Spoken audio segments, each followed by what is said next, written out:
天气也特别不好，一天穿棉袄，一天穿短袖，整的我妹妹也感冒了，所以今天请假都没去上学。今天带大家看一下我家里的菜园，看一下，看这个土豆，这个土豆上次跟我老公在这里种的，哇，土豆都长起来了，长得很好哦。这个茄子也开花了，不用多久就可以吃了。哇，这个辣椒你看，我就3天没有来菜园，因为最近也下雨嘛，不用来浇水。下次摘点来炒那个肉丝，青椒肉丝，我老公的最爱。不过我就不敢吃了，我也是有点咳嗽，不能吃辣椒。南瓜苗到时候可以摘来清炒，放点辣椒，哇，特别脆，好好吃，很清甜。看这个苦瓜长起来了，看长到这里小小个长出来了。这个就是上次我在这里亲手种下去了，现在看到它结果了，感觉好开心啊！这个是那个水瓜，我不知道这边叫什么，我们潮汕话就是叫水瓜。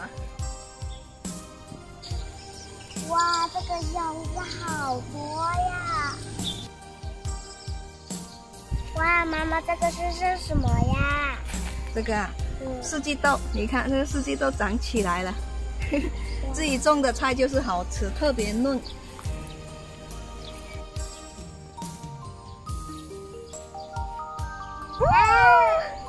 一天都不笑，因为他感冒，他特别烦躁。看这边就是我种的西红柿，结的好多啊，不过种的好像有点腻了，但是拿来生吃，当水果一样吃的。哇，好多啊！这个空心菜长起来了，青瓜也开花喽。看，这个最多过半个月就可以吃了。看好多虫子吃啊，都没有杀过药的，每次都是放那个鸡粪下去。这个秋葵长起来了，上次就是冒着大雨在这里种，它这个苗也长得很好了。秋葵特别好吃，滑滑的，清炒就可以了。这个是玉米，有些人叫包西，包谷吧，长得也这么高了。妈妈，我想吃这个小青菜。哪个小青菜？